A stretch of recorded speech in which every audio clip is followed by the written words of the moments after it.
Good morning, Indiana. Good evening to all my friends, family, brothers, sisters in Madagascar, Philippines, Iraq, Pakistan, Nepal, China, India, Africa. Okay, I was speaking with a lot of you this morning on Facebook. It's a little after 8:35 in Indiana, and I'm on my way to work. I went to Bible study last night, same Bible study that I've been going to the last 11 years, almost 12 years now. And I stayed after, and I talked with the man who introduced me and mentored me in jail and prison ministry. His name's Cody Stewart. And I just want to say I really miss going to the jail with Cody and having chapel service in that jail with Cody. We'd go in on a Tuesday morning because there were so many prisoners. They had to split up chapel service on Saturdays, Sundays, and Tuesdays. And Cody volunteered to take the Tuesday morning crowd. Well, he had a 2-hour service that he had to fill, so he would invite guys a lot of times in our Bible study. He'd invite them to come up and talk to the men, just visit the men, if nothing else. And I remember sitting in that Bible study on Thursday nights thinking, it was just tugging on my heart. I really want to go. And the county jail is where they send everybody. It's not like it's minimum security, medium security, maximum security. County holds everybody.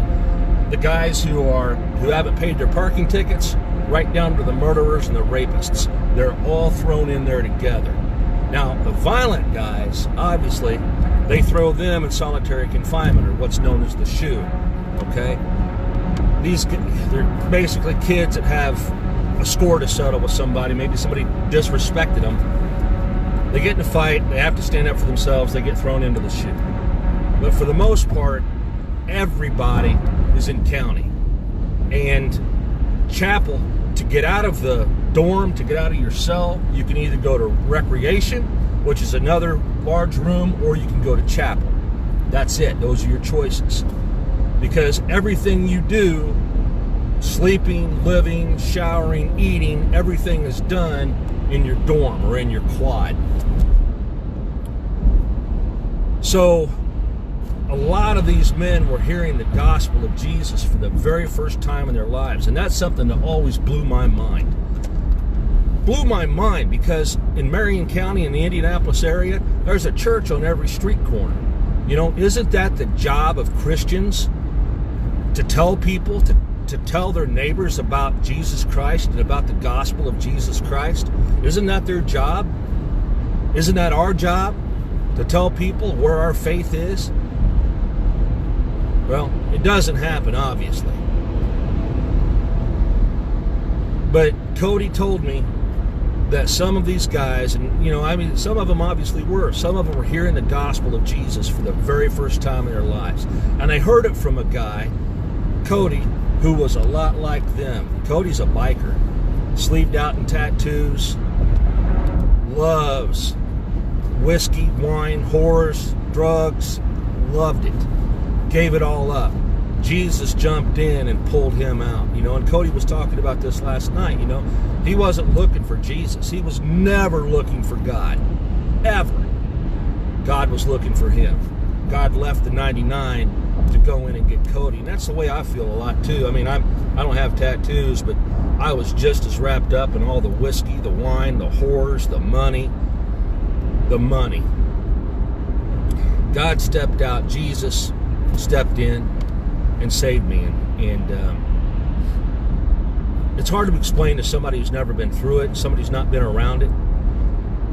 And I don't want to base anybody's belief system, their faith system, on an experience. It's not. I enjoy experience Christianity, but Jesus talks in the Bible that blessed is somebody who's seen him. Blessed is somebody who's been with him and believes. But more blessed are those individuals who've never been around him, who just believe because they believe, because in their hearts they know it's true. I couldn't do that. I'd heard about it. I needed something real. I needed something much more engaging to trigger my belief, and that's what I got. I got that. But I want to talk this morning real quickly, Matthew 6:24. And this is something I struggle with huge, and it's storing up wealth. Okay? The NIV talks about this. Man cannot serve two masters, for he'll end up loving the one and hating the other, or he'll despise the one and obey the other. Okay? You can't serve, and this is where the NIV interprets this word a little bit differently, but the NIV, New International Version, says you can't serve both God and money. Well, that's their interpretation. The Greek, as I understand, when I went back in and looked at that word, because we've got to have money. I mean, it takes money to pay our bills, okay? I mean, we don't really have to have money. We can be homeless and eat out of trash cans. I've done that before. But in order to have nice things, in order to take care of your family and pay the bills, it takes money. But as I understand and I interpret the Bible, that's not what God's talking about. It's wealth, riches, storing up of wealth, storing up of treasure. And here's the problem with that. We become consumed with constantly thinking about, how do I obtain more wealth? What I have is never enough. I need more. And you can see that right now. It's the problem with toilet paper. Toilet paper all over the world because of this coronavirus. People are afraid they're going to run out of toilet paper. Toilet paper has absolutely nothing to do with coronavirus. Nothing. Unless you wrap it over your face and wear it around your head. It has nothing to do with preventing coronavirus or the flu or anything for that matter. It's toilet paper. You clean your butt with it. But because people are afraid of running out, especially in Australia, this has been the big fear, the big scare. It's toilet paper. They're storing up stuff for themselves. Well, they do it with money too. And I'm watching a friend of mine that I recently met. He lives in Africa. And I've had to quit following his posts because he's all wrapped up in a multi-level marketing deal. Okay? It's an MLM. We have them here in the United States everywhere. But he's obsessed with this MLM. He no longer talks about God. And, he's a leader of a church. He's got a small congregation of 20 people. And he's no longer consumed with God, but he's constantly talking about this MLM, this MLM, this MLM. Join up with me. Join this MLM. And that's how we get sucked in and we get trapped and we get consumed with money, with wealth. In Matthew 6:24 and so on, worrying about money is what Jesus talks about in the context of that whole scripture right there. Storing up wealth, and that's the last part. I believe it's the last part of the Sermon on the Mount. But it's difficult to live life and not worry about money, and that's the caveat. That's what separates the faithful from the unfaithful. That's the dividing line. And, my buddy Cody, he works non-stop. He's 20 hours a day, 6 days a week, working. And I abhor the fact that at my job, I'm expected to work a 10-hour workday. I hate that. That just burns my butt in a bad way. And I end up giving them 12 hours. By the time I leave my house in the morning, and hit my front porch at night, that's a 12-hour day. And sometimes it's a 13-hour day, 5 days a week. Weekend rolls around and all I want to do is lay in bed and rest. I don't want to do nothing. And I hate that. I hate working so much because the people I work for, I know who their God is. I know who they work for. And I feed into that by working. And I watch these guys, I watch these managers take these new guys and just slave drive them. More. You've got to work faster. We're driving a vehicle the size of a mobile home. And they want you driving like it's a race car.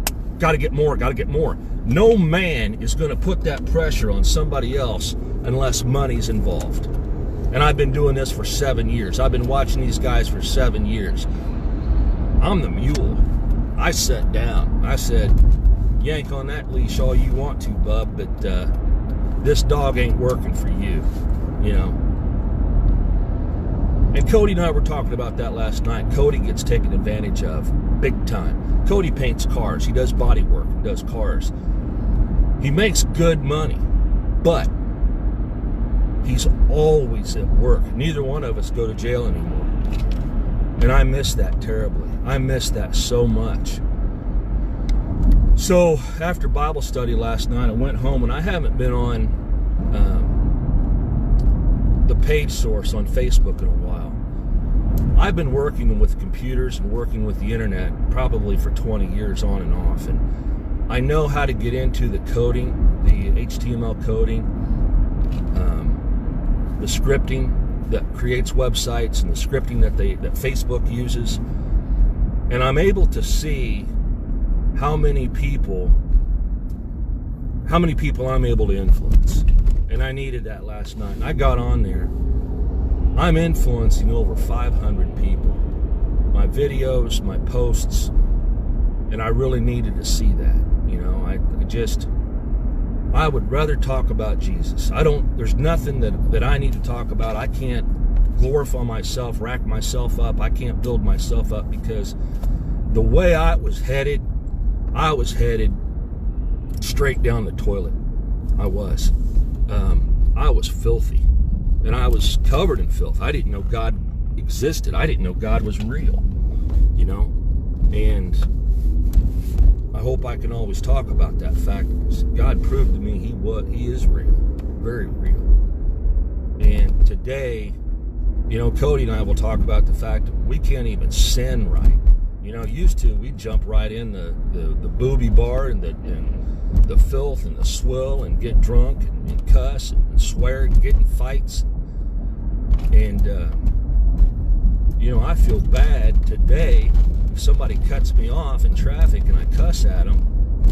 I feel horrible about that. You know, who's that guy? But, yeah, anyway. Just check yourself before you wreck yourself. I'm getting ready to pull into work here. Wealth. Storing up wealth. Playing the lottery is storing up wealth. Any activity that consumes you more than the time you put into spending with God, that's what masters you. That's your master. And it's money, it's drugs, or it's sex. Usually those are the big three. What we have to contend with, where we spend more time with, other than spending time with God: money, sex, or drugs. At least that's it. That's what it is here in the United States. You know, our Bible study, we've lost so many men. So many of the guys that we've sat and read the Bible with, we've lost them to drugs, and we've lost them to bullets. You know, they've died. They've moved on. So we'll see them again here one day. But yeah, I got to get in here. Thanks for watching. Thanks for listening to my rant. I'm glad I'm able to influence you guys a little bit, if at all, you know. And I definitely need positive influence. My car doesn't have power steering. My rack and pinion blew out, and that's about an $800 garage job. But I've gotten stronger because of it. It's a little tough to turn sometimes, so I'm cheap like that. I don't want to spend the money on a new vehicle. But yeah, thanks for listening to my rant. Have a great Friday. Those of you in the United States, on the other side of the world, I know you're getting ready to roll into your Saturday. I hope it's a day off for you. Enjoy your rest. Enjoy your peace. But thank you for listening, and have a great, blessed day. Be a blessing in somebody's life today. Thank you.